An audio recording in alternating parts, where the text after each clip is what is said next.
Hello students.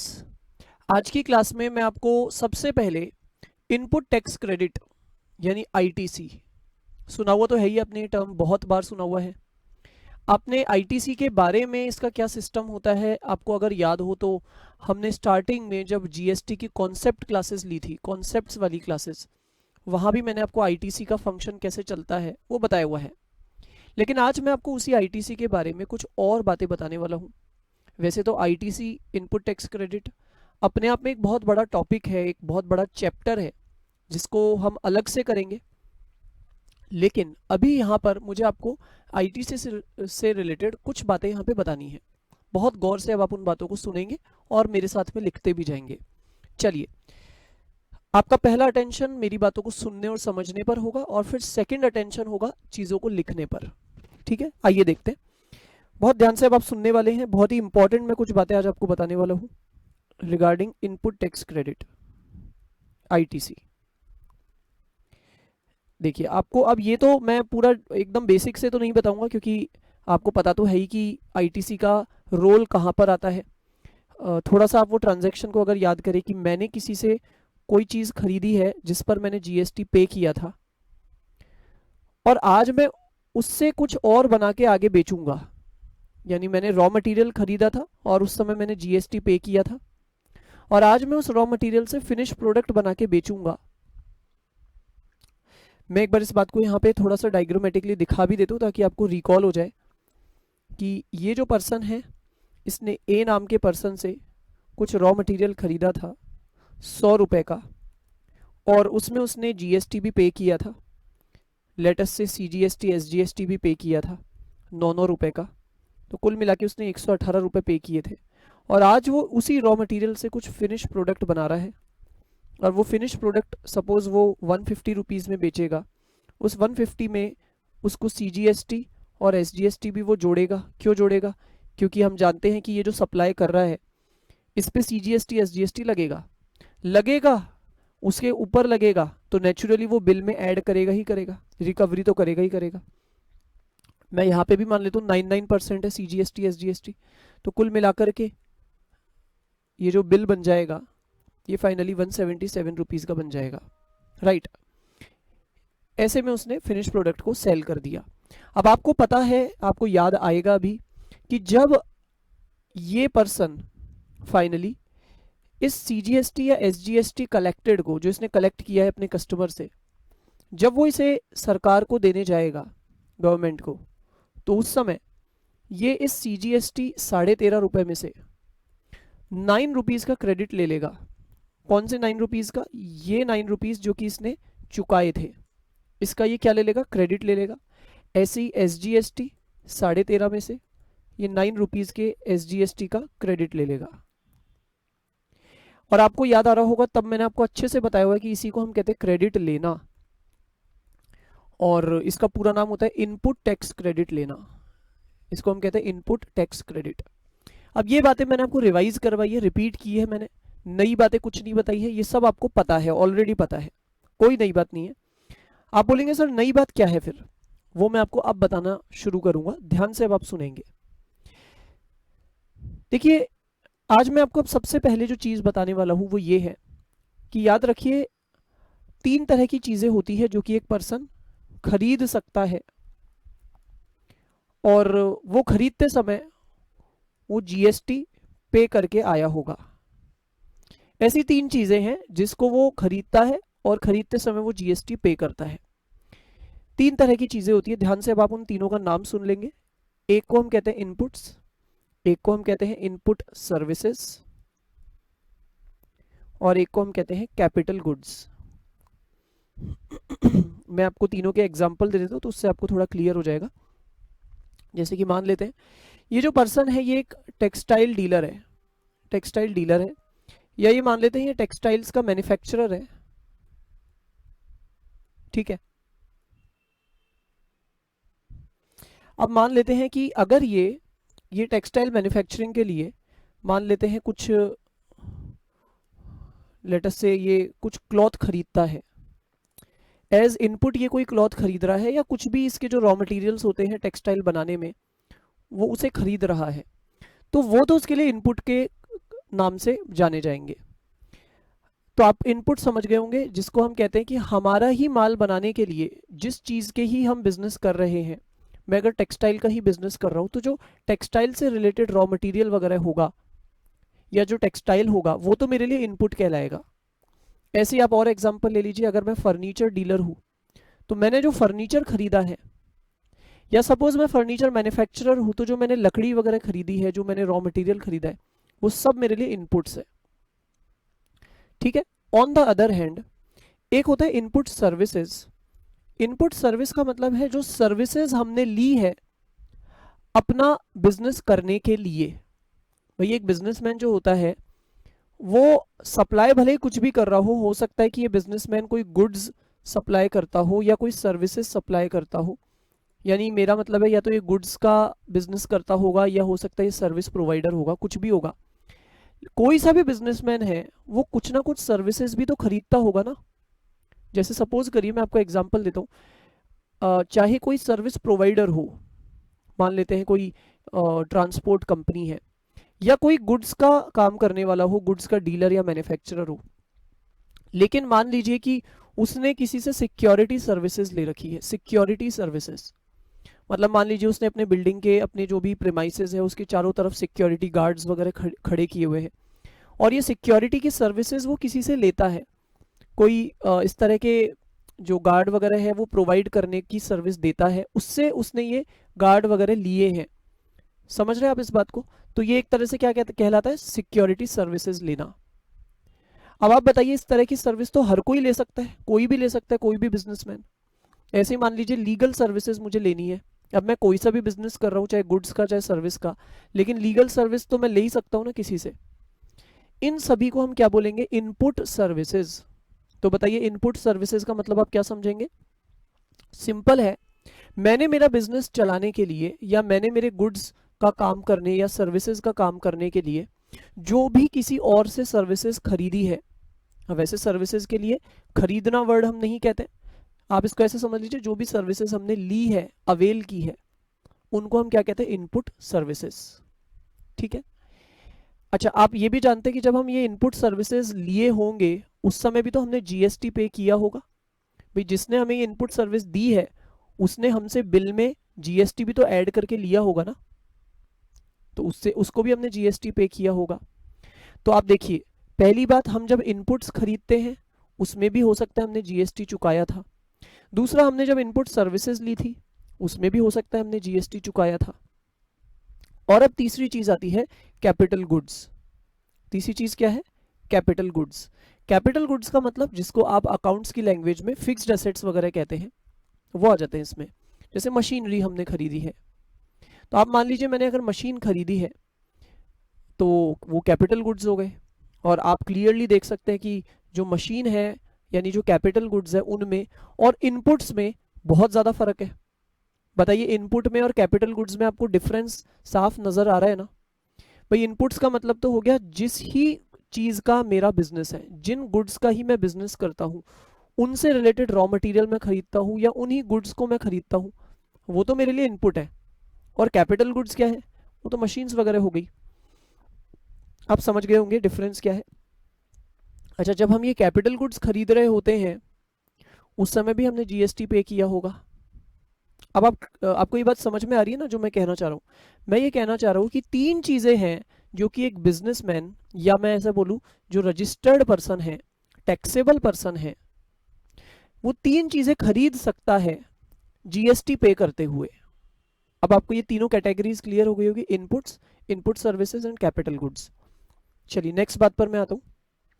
Next बात पर मैं आता हूँ, इनमें से जो इनपुट्स हैं, मैंने आपको तीन चीज़ें बताई थी, उनमें से जो पहली चीज़ है इनपुट्स, ये इनपुट्स भी तीन अलग अलग फॉर्म्स में हो सकते हैं। थ्री फॉर्म्स, इनके तीन अलग अलग रूप हो सकते हैं इनपुट्स के। एक को हम कहते हैं inputs held in stock,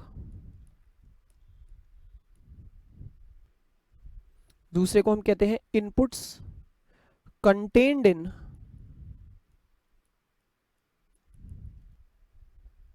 semi finished goods, और थर्ड को हम कहते हैं inputs contained in finished goods. आप ध्यान से समझने की कोशिश करिए। तीन बातें मैंने बोली, इनपुट्स हेल्ड इन स्टॉक। जैसे मैं आपको एक एग्जांपल के थ्रू समझा देता हूं। मान लेते हैं कि मैं फर्नीचर का मैन्युफैक्चरर हूं, ठीक है, I am what, furniture manufacturer. अब मेरे गोडाउन में मेरे स्टॉक में क्या क्या पड़ा हो सकता है मेरे गोडाउन में वो लकड़ी पड़ी है जो लकड़ी मैंने रॉ मटेरियल के रूप में खरीदी थी कहीं से, और मैं अब उस लकड़ी से ही फिर मेरा फर्नीचर वगैरह बनाऊंगा। तो एक तो हो सकता है कि बिल्कुल रॉ वुड मेरे पास पड़ा हुआ है, एकदम जो कच्ची लकड़ी, कच्ची इन द सेंस कि जो एकदम लकड़ी मैं लेके आया था उसमें मैंने कोई प्रोसेसिंग अभी तक नहीं की है, मैं जैसे लाया था वो उसी रूप में पड़ी हुई है। तो वो तो मेरा फर्स्ट कैटेगरी में आ जाएगा, रॉ वुड। उसको हम बोलेंगे इनपुट्स हेल्ड इन स्टॉक। मैं बोलूंगा कि मेरे स्टॉक में, मेरे गोडाउन में क्या पड़े हैं, इनपुट्स, यानी मैं बात कर रहा हूं यहां पे रॉ मटेरियल की। दूसरा मैं एग्जांपल देता हूं, हो सकता है मेरे गोडाउन में कुछ इस तरह का भी माल पड़ा है जिसमें मैंने क्या किया था कि कुछ लकड़ियों को जोड़ करके एक ढांचा तैयार कर दिया था टेबल का। केवल मैंने ढांचा तैयार किया, स्ट्रक्चर तैयार किया है। तो मान लेते हैं एक वुडन स्ट्रक्चर मेरे गोडाउन में बहुत सारे पड़े हुए हैं, वुडन स्ट्रक्चर्स। क्या पड़े हैं, वुडन स्ट्रक्चर्स पड़े हैं। अब वुडन स्ट्रक्चर का मतलब आप समझ जाइए कि जो मैंने रॉ वुड खरीदा था उसी रूप में वो नहीं पड़ा, बल्कि उसमें फिर मैंने आगे भी प्रोसेसिंग की हुई है। अब आप बताइए जो वुडन स्ट्रक्चर है ये क्या कहलाएगा, एक तरह का सेमी फिनिश गुड्स। अब ये फिनिश नहीं हुआ है, फिनिश होने के बाद तो ये कंप्लीट टेबल बन जाएगी, लेकिन फिलहाल ये सेमी फिनिश्ड है। लेकिन ये जो सेमी फिनिश्ड वाले गुड्स हैं इसके अंदर भी तो लकड़ी है, इसके अंदर भी तो लकड़ी है। तो हम इसी के लिए क्या लैंग्वेज यूज कर रहे हैं, इनपुट्स, जैसे कि लकड़ी, contained in semi finished goods. जो सेमी फिनिश्ड वाले फॉर्म है उसके अंदर ये जो लकड़ी है, जहां जहां भी लकड़ी लग रही है, तो उसके लिए हम क्या लैंग्वेज यूज कर रहे हैं, inputs contained in semi finished goods. तीसरा, फिर से इनपुट्स की ही बात हो रही है, लेकिन इस बार वो इनपुट्स किसके अंदर है, फिनिश्ड गुड्स के फॉर्म में है। यानी इस बार सपोज मेरी वुडन टेबल बनके तैयार हो चुकी है। अब हम जानते हैं उस टेबल के अंदर भी है तो लकड़ी ही, लेकिन लकड़ी के अलावा भी बहुत सारी चीजें हैं, उसमें मेहनत भी की गई है, उसमें पॉलिशिंग भी की गई है, उस पर और भी बहुत सारी चीजें लगाई गई हैं। तो ये कहते हैं इनपुट्स जो कि किसके अंदर है, फिनिश्ड गुड्स के अंदर है। अब आप बताइए ये इनपुट्स के तीन रूप हो गए ना, तीन फॉर्म्स हो गए अलग अलग। पहला फॉर्म है इनपुट एज इट इज पड़ा हुआ है, रॉ मटेरियल के फॉर्म में ही, जैसे हम लाए थे वैसे ही हालत में पड़ा हुआ है। दूसरा, उन इनपुट की थोड़ी और प्रोसेसिंग करके आज वो सेमी फिनिश्ड फॉर्म में पड़े हैं। और तीसरा, उन इनपुट्स की कंप्लीट प्रोसेसिंग होने के बाद अब वो फिनिश्ड फॉर्म में पड़े हुए हैं। ये तीन अलग अलग फॉर्म्स हो गए। आप ये सब जो मैंने आपको बताया अभी, ये सब सुनते सुनते ही आप समझ गए होंगे। आप शायद सोच भी रहे होंगे कि अरे सर ये तो हम जानते हैं, इसमें बड़ी बात क्या है। हम अकाउंट्स में इसको तीन नामों से जानते हैं, एक रॉ मटेरियल, एक WIP यानी वर्क इन प्रोग्रेस, और तीसरा फिनिश प्रोडक्ट। तो बिल्कुल मैं आपको वही कहना चाह रहा हूं, ये वही तीन चीजें हैं जिसको आप अकाउंट्स में रॉ मटेरियल, WIP यानी वर्क इन प्रोग्रेस और फिनिश प्रोडक्ट के फॉर्म में उनके नाम से जानते हैं। ये वही तीन चीजें हैं। अब आप बताइए अब तक मैंने आपको क्या क्या बताया। मैंने आपको बताया कि भाई तीन चीजें होती है, एक होता है इनपुट्स, एक होते हैं इनपुट सर्विसेज, और एक होते हैं कैपिटल गुड्स, है ना। पहले तो मैंने आपको इन तीनों में डिफरेंस बताया। फिर मैंने आपको बताया कि इनपुट्स भी तीन अलग अलग फॉर्म्स में होते हैं, और वो तीनों फॉर्म्स के मैंने आपको अलग अलग नाम भी बताए। All clear. चलिए अब मैं इसके बाद में आपको अब एक नया और कॉन्सेप्ट बताता हूँ, छोटा सा है। ये मैंने आपको अब तक एक बात बताई, अलग अलग तरह की चीजें क्या क्या हो सकती है। अब आइए हम नेक्स्ट बात को यहाँ पे कवर करते हैं, ध्यान से आप सुनेंगे। जैसे देखिए मैंने आपको जो एग्जाम्पल दिया है पहले भी, मैं उसी को वापस आपके सामने रखना चाहता हूँ। मान लेते हैं कि ये X नाम का पर्सन है, इसने जैसे ही कोई भी चीज खरीदी, चाहे आप इसको इनपुट्स मान लीजिए, चाहे इनपुट सर्विसेज मान लीजिए, चाहे कैपिटल गुड्स मान लीजिए, है ना। अभी हमने तीन चीजें देखी थी। मैं तो मान लेता हूँ इसने इनपुट्स कुछ खरीदे हैं, और ये इनपुट्स जो इसने खरीदे हैं मान लेते हैं वो 100 रुपए के हैं, और वही सेम चीज़ आप ले लीजिए, इसने CGST और SGST 9 रुपए का मिला के 118 रुपए का पेमेंट किया है ना। अब सुनिए ध्यान से, जैसे ही ये इनपुट्स ये खरीद लेता है, ये जैसे इनपुट्स को खरीद लेता है और इसके पास ये माल आ जाता है, वैसे ही तुरंत ये एक एंट्री पास करता है। ध्यान से आप सुनिए। अब मैं आपको एक बार अकाउंट्स की तरफ लेके आ रहा हूँ। ये एक एंट्री पास करता है जिसमें ये इस तरह की कुछ एंट्री पास करेगा कि भाई मैंने परचेजेस की है, तो परचेजेस अकाउंट को डेबिट कर देगा।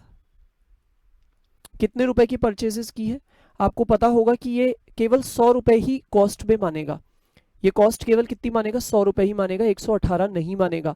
मैंने आपको इन सब बातों का जो रीजन था वो पहले पहले बताया हुआ है कि केवल 100 रुपए इसकी कॉस्ट क्यों मानी जाएगी। मैं आपको फिर से बताता हूँ, ऐसा इसलिए है क्योंकि ये जानता है कि जो 18 रुपए इसके खर्च हुए हैं GST के नाम से, वो तो इसको बाद में मिल जाएंगे, यानी बाद में उनका क्रेडिट तो इसे मिल जाएगा।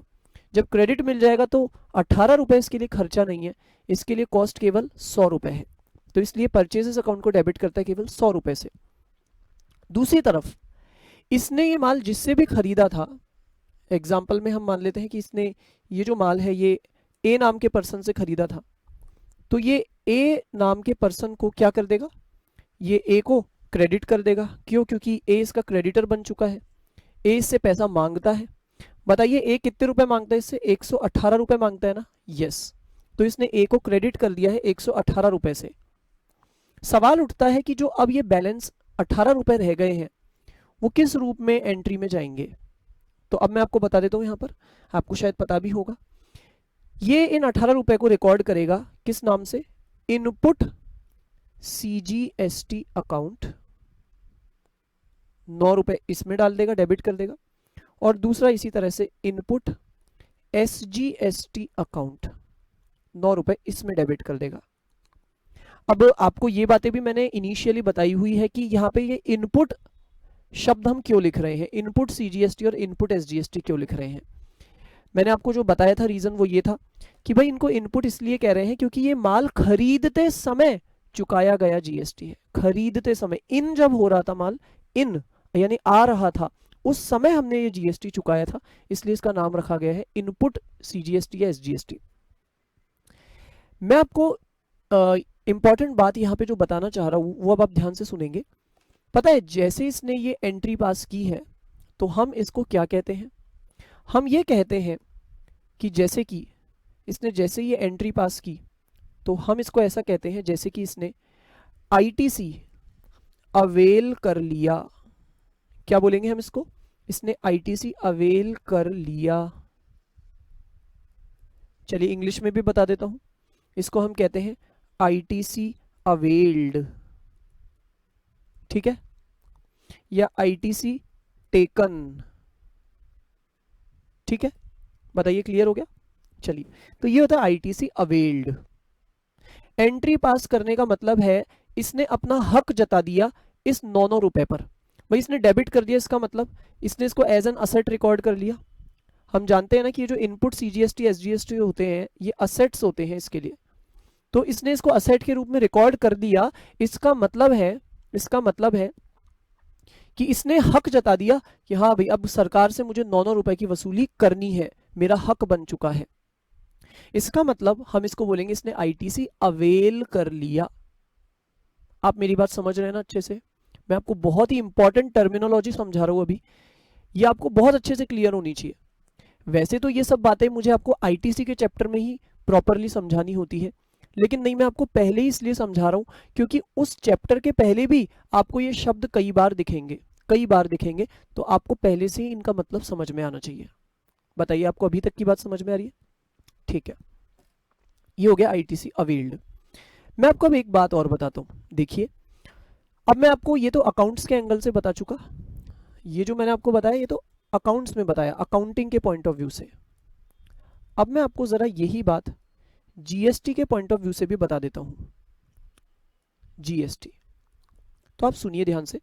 होता क्या है प्रैक्टिकली कि जब ये GST की रिटर्न भरेगा ना, जब ये GST की रिटर्न भरेगा उस समय ये क्या करेगा, उस समय पता है ये क्या करेगा, उस समय ये जीएसटी की रिटर्न जब ऑनलाइन भरेगा, जीएसटी की वेबसाइट पर जाकर के ऑनलाइन जब ये भरेगा, उस समय भी ये ऐसा शो करेगा, ये ऐसा दिखाएगा उस ऑनलाइन वाली वेबसाइट पे, ये दिखाएगा कि मैंने परचेजेस किए हैं 100 रुपए के, और साथ में वो ये डेटा भी एंटर कर देगा जीएसटी की वेबसाइट पे ही, वो ये भी शो कर देगा कि उस परचेजेस पर मैंने सीजीएसटी जो पे किया है वो तो 9 रुपए का है, और एसजीएसटी जो मैंने पे किया है वो 9 रुपए का है। यानी यही जानकारियां इसने अकाउंटिंग में भी एंट्री के रूप में लिखी थी, और यही जानकारियां ये जीएसटी के रिटर्न में भी डाल देगा। और जैसे इसने जीएसटी के रिटर्न में ये जानकारी डाली, अपने हाथों से लिखी और जमा करवा दी, उस जीएसटी की रिटर्न को जमा करवा दिया, वैसे ही अब हम क्या बोलेंगे, अब हम बोलेंगे इसने आईटीसी को अवेल कर लिया, आईटीसी अवेल्ड। कितने रुपए का, 9 और 9 18 रुपए का इसने आईटीसी अवेल कर लिया। मतलब मैंने आपको बता दिया कि चाहे ये अकाउंट्स में इसकी एंट्री कर रहा है उसको भी हम क्या नाम से जानते हैं, आईटीसी अवेल्ड, और चाहे ये जीएसटी के रिटर्न में डाल रहा है वो भी आईटीसी अवेल्ड। और नेचुरल बात है, इसमें कोई डाउट ही नहीं है कि अगर ये अकाउंटिंग में इस चीज को लिख रहा है तो वो जीएसटी के रिटर्न में भी डालेगा ही डालेगा। ये दोनों काम होने ही होने हैं, या तो दोनों ही नहीं होंगे या दोनों ही एक साथ होंगे। समझ रहे हैं आप इस बात को? ऐसा तो है नहीं कि अकाउंट्स में तो एंट्री पास कर दी और रिटर्न में दिखा नहीं रहा, ऐसा तो कोई क्यों करेगा, कर ही नहीं सकता वो। अच्छा, अब एक और बात यहाँ पे आप सुन लीजिए, जैसे ही ये जीएसटी की रिटर्न में इस बात की एंट्री कर देता है, किस बात की, कि भाई मैंने जो सीजीएसटी पे किया था वो 9 का और एसजीएसटी 9 का पे किया था, यानी इसने इस आईटीसी की एंट्री कर दी, वैसे ही पता है क्या होता है, पता है वैसे ही क्या हो जाता है, एक होता है ई क्रेडिट लेजर, यानी इलेक्ट्रॉनिक क्रेडिट लेजर। इस इलेक्ट्रॉनिक क्रेडिट लेजर में ये 9 रुपए और 9 रुपए रिफ्लेक्ट होने शुरू हो जाते हैं। जैसे इसने ये एंट्री की अपनी रिटर्न में, जैसे इसने रिटर्न में ये बात डाल दी, वैसे ही क्या होता है, इसका जो जीएसटी का वेबसाइट है, जो जीएसटी का इसका पोर्टल है, वहां पर इलेक्ट्रॉनिक क्रेडिट लेजर नाम की एक चीज होती है, उसके अंदर ये दिखना शुरू हो जाता है कि हाँ भाई इस पर्सन के नाम से 9 रुपए का सीजीएसटी का क्रेडिट है और 9 रुपए का एसजीएसटी का क्रेडिट है, ये क्रेडिट इसके नाम पे जमा हो गया है। ये इलेक्ट्रॉनिक क्रेडिट लेजर आपको ऑनलाइन फॉर्म में ही दिखता है, मतलब आपकी जीएसटी की जो वेबसाइट है वहीं पर आपको ये नजर आ जाएगा। जैसे ही आपने अपने लॉगिन आईडी वगैरह को डाला, यूजर नेम पासवर्ड डाला, वैसे ही आपको दिखना शुरू हो जाता है कि भाई ये इनका इलेक्ट्रॉनिक क्रेडिट लेजर का बैलेंस है। ठीक है, चलिए दूसरी तरफ मैं आपको अभी ये चीज दिखाऊंगा, अभी ये जो मैंने इलेक्ट्रॉनिक क्रेडिट लेजर की बात बोली ना, मैं आपको प्रैक्टिकली दिखाऊंगा जीएसटी की वेबसाइट पे जाकर के कि ये किस तरह से दिखता है। ठीक है, आप थोड़ा सा पेशेंस रखेंगे उसके लिए। तो इलेक्ट्रॉनिक क्रेडिट लेजर में, अब आप इसको मैं दूसरी तरह से घुमा के आपसे पूछता हूँ, आप इसका आंसर देने की कोशिश करिए। अगर इलेक्ट्रॉनिक क्रेडिट लेजर में ये नजर आ रहा है कि 9 रुपए का सीजीएसटी का बैलेंस है और 9 रुपए का एसजीएसटी का बैलेंस है, तो इससे हमें क्या समझना चाहिए, इससे हमें यही समझना चाहिए कि ये हमारा आईटीसी अवेल्ड है, हमने ये आईटीसी पे अपना हक रिकॉर्ड कर रखा है, हमारा अधिकार है, सरकार से अभी हमें ये 9 और 9 रुपए की वसूली करनी है। अभी हमने की नहीं है वसूली, अब करेंगे, समझ गए, ये नजर आ रहा है यहां से। अच्छा, अब बात आती है इस 9 और 9 रुपए का जो हमने आईटीसी का हक रिकॉर्ड कर लिया है, अब बात आती है इस हक को लेने की। अब मैं सरकार से इसकी वसूली करने जा रहा हूं। अब मैं वसूली कैसे करूंगा इसकी, अब आगे मैं आपको वो बताने वाला हूं, ध्यान से अब आप सुनेंगे। देखिए, अब एक्स ने जैसे ही ये इनपुट्स खरीदे, इसके बाद में नेक्स्ट स्टेप में ये क्या करने वाला है, ये इससे सपोज फिनिश प्रोडक्ट बनाता है, फिनिश प्रोडक्ट बनाता है, और वो इन फिनिश प्रोडक्ट्स को सेल करता है बी को सेल करता है। फिनिश प्रोडक्ट की जो फाइनल वैल्यू निकल के आई वो 150 रुपीज है, लेकिन हम जानते हैं कि जब ये 150 का ये प्रोडक्ट सप्लाई करेगा उस समय अगेन इस पर सीजीएसटी और एसजीएसटी लगेगा। मैं ये मान रहा हूं कि यहाँ पे ये इंट्रास्टेट सप्लाई है, इंट्रास्टेट मानते हुए सीजीएसटी एसजीएसटी हम निकाल रहे हैं। तो वही आप 9% मान लीजिए, तो 9% के हिसाब से 13.5 रुपए यहाँ, 13.5 रुपए यहाँ, टोटल 177 का बिल बना के इसने बी को दे दिया। आप ध्यान से सुनिए। अब ये यहाँ पे एंट्री क्या करने वाला है, ये एंट्री क्या करेगा, ये यहाँ पर सेल्स की एंट्री पास करेगा, सेल्स की एंट्री पास करेगा, और ये बी को डेबिट कर देगा, बी को डेबिट कर देगा कितने से, पूरे 177 से, क्योंकि ये बोलता है भाई बी से मैं पूरे 177 मांगता हूँ। ऑन द अदर हैंड ये सेल्स को क्रेडिट करेगा, और बताइए ये सेल्स में केवल कितने रुपए लिखेगा, 150 ही लिखेगा। बताइए क्यों, पूरे 177 की सेल नहीं हुई क्या, नहीं हुई। क्यों नहीं हुई, क्योंकि ये जानता है कि जो 13.5 और 13.5 रुपए है वो मेरी कमाई नहीं है, वो तो मेरे ऊपर लाइबिलिटी है, ये तो मुझे सरकार के हाथों में पहुंचानी है। तो इसलिए ये इनको अलग से रिकॉर्ड करेगा आउटपुट सीजीएसटी के नाम से और आउटपुट एसजीएसटी के नाम से। कितने कितने रुपए, 13.5 और 13.5। इस तरह से ये एंट्री कंप्लीट हो जाती है।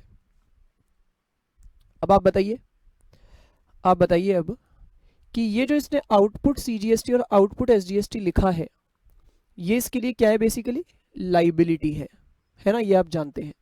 ये कोई इसकी कमाई नहीं है, बल्कि ये इसके ऊपर लाइबिलिटी है, क्योंकि ये इसे सरकार तक पहुंचाना है। राइट, ठीक है। देखिए ये सब बातें मैंने आपको अकाउंटिंग के अंदर जो होती है वो बता दी है। अब आप मेरे को एक और बात बता दीजिए कि जैसे इसने सेल किया और ये एंट्री पास कर दी, अब इसे ये बात क्लियर हो गई कि हाँ भाई अब मेरे को सरकार के पास पहुंचाने हैं ये रुपए। तो अब आप साथ की साथ में मुझे बताइए कि अब जबकि ये रुपए सरकार को चुकाएगा उस समय क्या एंट्री होगी, बनवाइए जरा उस एंट्री को, उस समय क्या एंट्री होगी। तो ध्यान से सुनिए, ये अब इस आउटपुट सीजीएसटी को सरकार के पास पहुंचाने वाला है 13.5 रुपए को। तो ये इसको डेबिट करेगा, क्योंकि अब इसको ये अकाउंट हटाना है, रिवर्स करना है, कैंसिल करना है। पहले ये क्रेडिट था, अब ये डेबिट कर देगा। लेकिन ये क्या पूरे 13.5 रुपए कैश में दे देगा या बैंक के थ्रू दे देगा, बताइए। आंसर है नहीं, ये पूरे 13.5 नहीं देगा। ये क्या करने वाला है, ये क्रेडिट ले लेगा। अब बताइए काहे का क्रेडिट लेगा ये, हम जानते हैं। अब ये इनपुट सीजीएसटी का क्रेडिट यहां पर ले लेगा, तो इसलिए मैं यहां पर लिख रहा हूं टू इनपुट सीजीएसटी। सुनते जाइए ध्यान से, 9 रुपए का इनपुट सीजीएसटी था, उसका ये क्रेडिट ले लेगा, और बचे हुए जो 4.5 रुपए रह गए हैं वो जाके ये चुका देगा, अपने बैंक अकाउंट से पैसा ट्रांसफर कर देगा। बताइए समझ रहे हैं आप इस बात को, समझ रहे हैं ना आप, बिल्कुल अच्छे से फॉलो कर रहे हैं। चलिए ठीक है, तो ये आपको बात समझ में आ गई तो बहुत अच्छी बात है। अब मैं आपको ये सब कहानियां क्यों बता रहा हूं, उसका रीजन है, क्योंकि अब मैं आपको यही कहना चाह रहा हूं कि यहां पर जैसे ही इसने इस इनपुट सीजीएसटी का क्रेडिट ले लिया, तो पता है इसको हम क्या कहते हैं। आप सोचिए, जब इसने यहां पर एंट्री पास की थी, अब बहुत गौर से सुनने का समय आ गया। मैं जिस चीज के लिए आपको ये टॉपिक उठाया था, अब मैं आपको उसी चीज पर लेकर आ गया। जब इसने यहां पर इनपुट सीजीएसटी को डेबिट किया था पहली बार, तो हमने इसको क्या बोला था कि इसने आईटीसी अवेल कर लिया, अवेल्ड। लेकिन अब जबकि ये इसी अवेल किए हुए आईटीसी को काम में ले रहा है, बताइए अब तो ये इसको काम में ले रहा है ना, अब तो ये वसूली करने पर आ गया ना भाई। पहले तो इसने क्या किया था, रिकॉर्ड किया था कि हाँ भाई मेरा हक है, मैं सरकार से वसूल करूंगा, तो उसको तो हम कहते थे आईटीसी अवेल्ड। लेकिन अब समय आ गया है जबकि वो उस हक को मांगने चला गया है, रिकवरी करने चला गया है, वसूली करने चला गया है, तब उसने ये 9 रुपए को क्रेडिट कर दिया। और ये अब ऐसा कह रहा है मैं 13.5 नहीं देने वाला, इसमें से 9 की मुझे वसूली करनी है, तो मैं केवल 4.5 ही दूंगा। कर ली ना इसने वसूली, रिकवरी कर ली इसने, यस। तो पता है इसको ही हम क्या कहते हैं, इसको ही हम कहते हैं आईटीसी यूटिलाइज करना। गौर से सुन लीजिए इन शब्दों को, हम बोलेंगे इसने आईटीसी को यूटिलाइज कर लिया। क्या बोल रहे हैं हम, इसने आईटीसी को यूटिलाइज कर लिया। इंग्लिश में यही बोलेंगे, आईटीसी यूटिलाइज्ड। क्या बोलेंगे हम इसको? ITC utilised. तो मैं आपको यही बताना चाह रहा हूं, एक होता है आईटीसी अवेल्ड और एक होता है आईटीसी यूटिलाइज्ड। मैं आपको यही दो कॉन्सेप्ट समझाने के लिए मैंने आपको ये एग्जांपल दिया है। वापस सुनिए, एक होता है आईटीसी अवेल्ड और दूसरा होता है आईटीसी यूटिलाइज्ड। अंतर समझ में आ रहा है आपको दोनों में? अच्छा, ऐसे ही अब आप जानते हैं कि वो एसजीएसटी के साथ भी यही काम करने वाला है। मैं नेक्स्ट पेज पर ले आता हूं। वो एसजीएसटी के साथ भी क्या करेगा? वो बोलेगा कि भाई हमें आउटपुट एसजीएसटी जो कि 13.5 का है वो चुकाना तो है, लेकिन हम चुकाएंगे केवल कितना? तो ये क्या करेगा अब यहां पर? इनपुट एसजीएसटी का क्रेडिट क्या कर लेगा बताइए? क्रेडिट यूटिलाइज कर लेगा और बचे हुए 4.5 रुपए पे कर देगा। तो हम इसको भी क्या बोलेंगे? हम बोलेंगे आईटीसी यूटिलाइज्ड। इसने एसजीएसटी का आईटीसी यूटिलाइज कर लिया है, आईटीसी यूटिलाइज्ड बोला जाएगा इसको। समझ गए? ये मैंने आपको अकाउंटिंग करते हुए बता दिया। अब आप बोलेंगे सर जीएसटी की रिटर्न में भी फिर ये सब होता होगा ना? भाई जैसे मैंने आपको बताया था कि जीएसटी की रिटर्न भरते समय हम आईटीसी कैसे अवेल करते हैं। हम उस रिटर्न में ये जानकारियां दे देते हैं, जानकारियां डाली और अब वो चीज हमारे इलेक्ट्रॉनिक क्रेडिट लेजर में दिखनी शुरू हो जाती है। और इलेक्ट्रॉनिक क्रेडिट लेजर में अगर दिख रहा है 9 रुपए का बैलेंस, बताइए उसका मतलब क्या है? वो है आईटीसी अवेल्ड। आपको ये बातें समझ में आ गई ना अच्छे से? बहुत काम आने वाली है ये, सोचिए। इसलिए मैंने आपको अलग से ये क्लास ली है, क्योंकि ये जो बातें हैं ना ये आपको जगह जगह काम में आएगी, दिखेगी। तो आपके ये कॉन्सेप्ट अभी से क्लियर होने जरूरी है। आप मेरे को वापस बोल के बताइए, इलेक्ट्रॉनिक क्रेडिट लेजर में जो दिख रहा है जो बैलेंस, वो हमें क्या मैसेज दे रहा है? वो हमें मैसेज दे रहा है दिस इज आईटीसी अवेल्ड। यानी मैंने आईटीसी की एंट्री पास कर दी है, लेकिन अभी इसकी वसूली होनी बाकी है। अरे वसूली तो कब कर पाऊंगा मैं? जब मैं कोई माल सेल करूंगा, सेल के समय जब मैं जीएसटी कलेक्ट करूंगा, उसमें से मैं इसकी वसूली करूंगा। समझ रहे? ठीक है।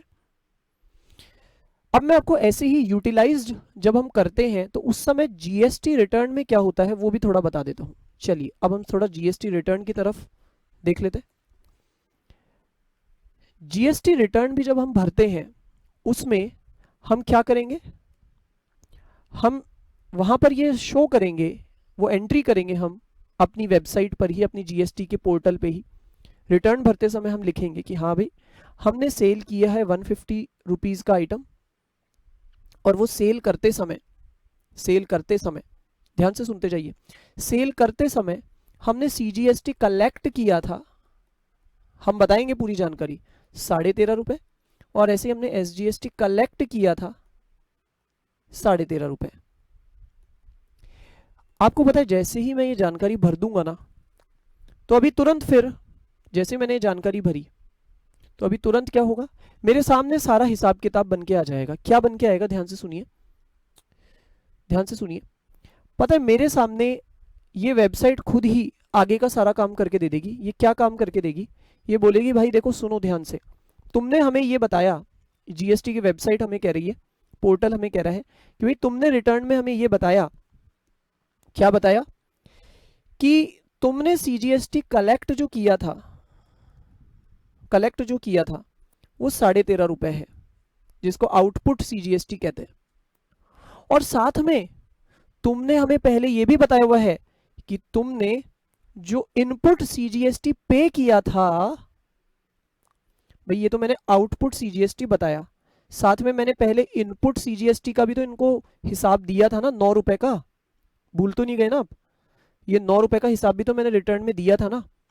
तो ये उसी के लिए कह रहे हैं, ये कहते हैं कि साथ में तुमने हमको ये भी बता रखा है कि 9 रुपए का इनपुट सीजीएसटी तुमने चुका रखा है। तो अब समय आ गया है, तुम इसका यूटिलाइजेशन कर लो और बचे हुए 4.5 रुपए तुम हमें कैश में दे दो। ये कैलकुलेशन ऑटोमेटिक मेरे सामने आ जाएगी जीएसटी के रिटर्न में, ऑटोमेटिक ये मेरे को वेबसाइट पे दिखने लग जाएगा। जैसे ही मैंने सेल की जानकारी डाली, ये मुझे दिखाना शुरू कर देगा भैया तुम्हारे पे लाइबिलिटी थी 13.5 की, उसमें से तुम्हारे इलेक्ट्रॉनिक क्रेडिट लेजर में 9 रुपए का बैलेंस पड़ा है। क्या कह रहा है ये, ध्यान से सुन रहे हैं ना आप? ये कह रहा है तुम्हारे इलेक्ट्रॉनिक क्रेडिट लेजर में, मैं इसको चलिए दूसरी लैंग्वेज में लिख रहा हूं, तुम्हारे इलेक्ट्रॉनिक क्रेडिट लेजर में, शॉर्ट में एल लिख दिया मैंने, इलेक्ट्रॉनिक क्रेडिट लेजर में 9 रुपए का बैलेंस पड़ा है। मैंने बोला अरे भाई वो 9 रुपए का बैलेंस कर क्या रहा है, उसको हम यहाँ पे काम में लेंगे ना, तो मैंने यहाँ पर उसको काम में ले लिया। तो उन्होंने मुझे 9 रुपए माइनस करके बता दिया कि ठीक है भाई, अब तुम्हारे इलेक्ट्रॉनिक क्रेडिट लेजर से, तुम्हारे इलेक्ट्रॉनिक क्रेडिट लेजर से तुमने 9 रुपए तो काम में ले लिए, तो अब वो खत्म हो गए। तो ऐसा करते क्या होगा, मेरे इलेक्ट्रॉनिक क्रेडिट लेजर से 9 रुपए का जो सीजीएसटी का अमाउंट था वो उड़ जाएगा, खत्म हो जाएगा, वो डिलीट हो जाएगा। ठीक है, क्यों? क्योंकि यहां पर मैंने उसको काम में ले लिया।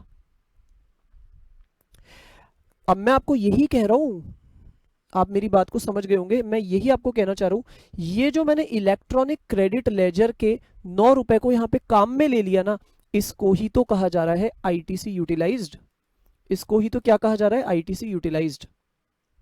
और अब जो 4.5 रुपए है वो मुझे इनको अलग से पे करने पड़ेंगे।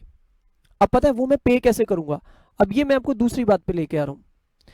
इलेक्ट्रॉनिक क्रेडिट लेजर ये एक बात थी, अब मैं आपको इसी तरह दूसरी बात पे लेके आ रहा हूं कि मैं ये जो 4.5 रुपए है ना, ये पता है कैसे पे करूंगा। मैं जीएसटी की वेबसाइट पर ही एक और भी लेजर होता है जिसको कहते हैं इलेक्ट्रॉनिक कैश लेजर। क्या कहते हैं, इलेक्ट्रॉनिक कैश लेजर। ठीक है, जैसे इलेक्ट्रॉनिक क्रेडिट लेजर था वैसे एक इलेक्ट्रॉनिक कैश लेजर होता है। मुझे पता है क्या करना पड़ेगा, मेरे बैंक अकाउंट से ट्रांसफर करना पड़ेगा इसमें 4.5 रुपए मेरे बैंक अकाउंट से। कैसे भी करूं मैं, चाहे मैं इंटरनेट बैंकिंग के थ्रू करूं, कई तरीके होते हैं, चाहे मैं मेरे ये मान लीजिए कि मैं अपने सपोज बैंक में जाकर के कैश जमा कराना चाहता हूं, तो मैं ऐसा भी कर सकता हूं। यानी कि मैं हो सकता है ये बोलूं मेरे बैंक वालों के पास जाके, भाई आप है ना मेरे से 4.5 रुपए पकड़ लो और है ना मेरे इलेक्ट्रॉनिक कैश लेजर में इसको डाल दो, तो वो भी ये काम कर देते हैं। अब कैसे होता है ये सारा काम, उसमें मैं अभी नहीं लेके जाऊंगा आपको, नहीं तो हम टॉपिक से फिर से डाइवर्ट हो जाएंगे। लेकिन करना क्या है मुझे या तो मेरा कैश जो मेरे पास पड़ा है या मेरे बैंक अकाउंट में जो बैलेंस पड़ा है वहां से यहां ट्रांसफर करने पड़ेंगे 4.5 रुपए। ठीक है, मैं जैसे ही यहां पे ट्रांसफर कर दूंगा 4.5 रुपए, वैसे ही अब मेरे ई कैश लेजर में दिखने शुरू हो जाएंगे 4.5 नजर आने लग जाएंगे वो। ठीक है, आप समझ रहे हैं ना मेरी बात? बताइए इलेक्ट्रॉनिक क्रेडिट लेजर में कब नजर आता है बैलेंस? मैंने आपको बताया था ना, इलेक्ट्रॉनिक क्रेडिट लेजर में कब नजर आता है, जैसे ही, सुनिए ध्यान से, जैसे ही मैं जीएसटी के रिटर्न में मेरी परचेज की सारी डिटेल डाल देता हूं, सीजीएसटी जो मैंने इनपुट सीजीएसटी पे किया था, इनपुट एसजीएसटी पे किया था, उसकी डिटेल डाल देता हूं, तो ऐसा होते ही मेरे इलेक्ट्रॉनिक क्रेडिट लेजर में ये दिखना शुरू हो जाता है। ठीक है, ऐसा ही आप समझिए। बाकी और जो बहुत छोटी छोटी सी कुछ माइन्यूट वाली बातें होंगी वो तो हम बाद में देखते रहेंगे, लेकिन अभी मेन बात तो आपको यही समझनी है। अच्छा, दूसरी बात बताइए, ई कैश लेजर में कोई भी अमाउंट कब दिखता है? वो पता है कब दिखता है, जब मैंने खुद ने वो अमाउंट वहां ट्रांसफर किया है, चाहे मैंने कैश जमा करवाया है चाहे मैंने बैंक अकाउंट से ट्रांसफर किया है, तब जाके वो ई कैश लेजर में दिखना शुरू होगा। तो मैंने ऐसा ही किया और अब मेरे ई कैश लेजर में 4.5 रुपए आ गए हैं। जैसे ई कैश लेजर में 4.5 रुपए आएंगे तो बस, अब क्या दिक्कत है, अब तो मैं यहाँ पे जीएसटी की वेबसाइट को बोलूंगा कि भाई जीएसटी की वेबसाइट, जीएसटी की पोर्टल, आप खुद देख लो मेरे ई कैश लेजर में 4.5 रुपए आपको दिखेंगे। तो वेबसाइट कहती है कि बिल्कुल हमें दिख रहे हैं, 4.5 रुपए आपके ई कैश लेजर में पड़े हैं। तो मैंने बोला ठीक है, फिर एक काम करो, वो जो ई कैश लेजर के अंदर 4.5 रुपए पड़े हैं ना, उससे ही मेरे 4.5 चुका दो। तो मैं अब क्या कर रहा हूं, इससे ही चुका रहा हूं। पहले मैंने इसमें डाले और अब मैं इसी से चुका रहा हूं, पहले डाले फिर चुकाए। भाई वो लोग मेरे से 4.5 रुपए तो मांग रहे थे ना, तो वो मैं कैसे चुकाऊंगा, उसका प्रोसेस देख रहे हैं ना आप। उसके लिए मैं पहले ई कैश लेजर में डालूंगा। आप ये मान लीजिए ये एक तरह की वॉलेट है, काइंड ऑफ वॉलेट है। अरे भाई जैसे आपको किसी को अगर पेटीएम से पेमेंट करना होता है, आप क्या करते हैं, पहले तो आप अपने पेटीएम वॉलेट में पैसा डालते हैं ना अपने बैंक अकाउंट से, पहले तो आप वॉलेट में डालते हैं ना पेटीएम के, और फिर वहां से देते हैं ना। वैसा ही कुछ यहाँ पर हो रहा है कि पहले आप ई कैश लेजर वाले वॉलेट में डालिए और फिर आप वहां से चुका दीजिए, बस। ठीक है। आप बोलेंगे सर चुकाने का तरीका क्या होता है, वो सब ऑनलाइन होता है, उनमें मैं आपको अभी नहीं लेके जा रहा। ठीक है, मेन आपको ये प्रोसेस समझना है। क्लियर हो गया? सारी कहानी समझ में आ गई? आपको पता है मैंने अभी इस बीच में इतनी नई बातें बता दी है, आपने भी ऑब्जर्व की होगी। याद करते हैं, मैंने आपको इनपुट सर्विस कैपिटल गुड्स ये कॉन्सेप्ट तो बताया ही बताया, उसके अलावा मैंने आपको और कई बातें बता दी। मैंने आपको सिखा दिया है कि what is ITC availed and what is ITC utilised, इन दोनों का प्रॉपर मीनिंग क्या है, इन दोनों में डिफरेंस पता होना बहुत जरूरी है। और बहुत सारे स्टूडेंट्स को इसी में कंफ्यूजन रहता है कि ये दोनों में कोई अंतर भी है क्या या नहीं है, वो समझ ही नहीं पाते लास्ट तक इस बात को। तो मैंने आपको ये अंतर पहले ही क्लियर कर दिया। दूसरा, मैंने आपको साथ में इलेक्ट्रॉनिक क्रेडिट लेजर क्या होता है और इलेक्ट्रॉनिक कैश लेजर क्या होता है ये भी बता दिया।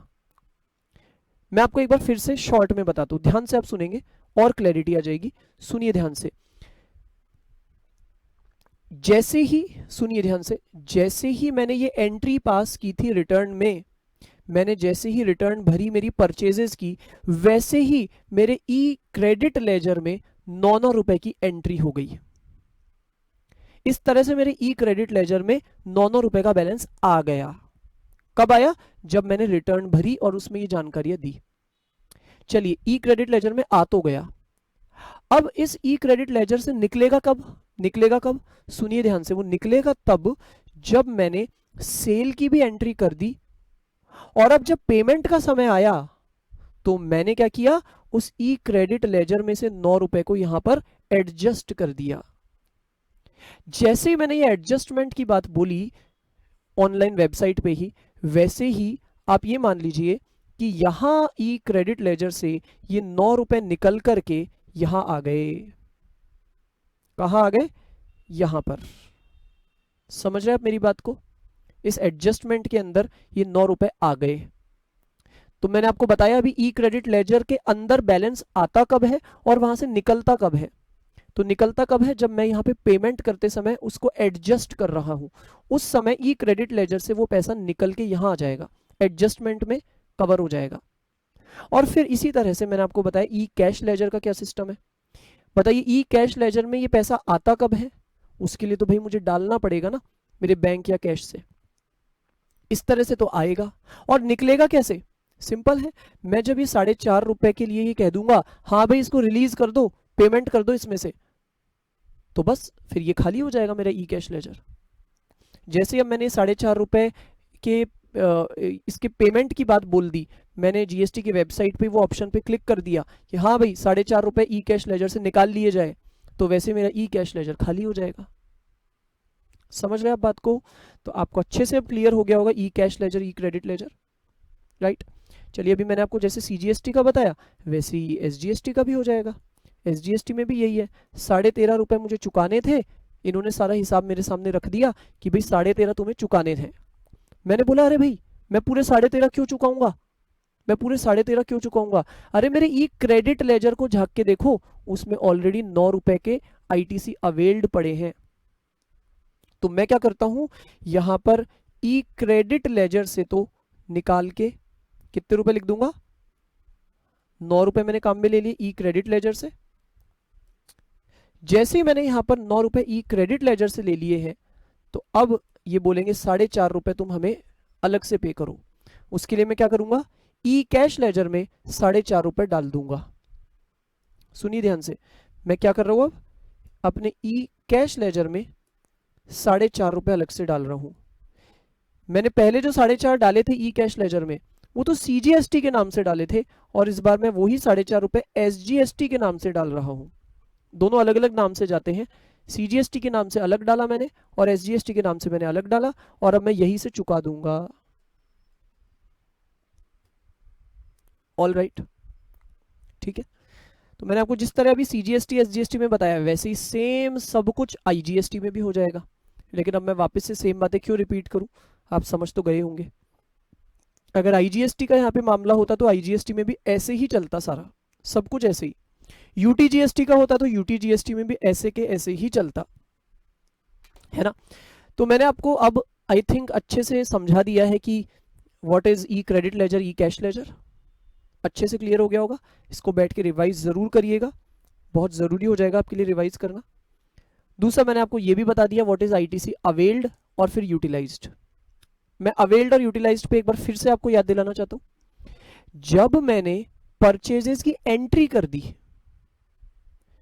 केवल एंट्री की है मैंने अभी परचेजेस की, चाहे मैंने अकाउंट्स में एंट्री की, चाहे मैंने जीएसटी की रिटर्न में एंट्री की, ऐसा होते ही बोला जाएगा कि मैंने आईटीसी अवेल कर लिया और वो दिखना शुरू हो जाएगा मेरे ई क्रेडिट लेजर में। लेकिन अभी मैंने इसकी वसूली नहीं की है। वसूली मैं तब करूंगा जब मैं सेल करूंगा, उस पर जो मैंने जीएसटी कलेक्ट किया है वो चुकाने का जब समय आएगा तब बात आएगी वसूली की। जब चुकाने का समय आता है कलेक्टेड वाले जीएसटी को, जब चुकाने का समय आता है तब मैं कहता हूं कि देखो मैंने जो आईटीसी अवेल किया है ना, आज मैं उसे काम में लेने वाला हूं, यूटिलाइज करने वाला हूं। तो ऐसे में मैं मेरे ई क्रेडिट लेजर में जो आईटीसी अवेल्ड पड़ा था उसे यहां पर एडजस्ट कर दूंगा और बचा हुआ अमाउंट में ई कैश लेजर के थ्रू पे कर दूंगा। बताइए किसके थ्रू पे कर दूंगा? ई कैश लेजर के थ्रू। सब बातें क्लियर है? ठीक है, तो अभी हम इस क्लास में इतना ही करते हैं। आगे की क्लास में मुझे आपको और भी कई बातें बतानी है। Thank you.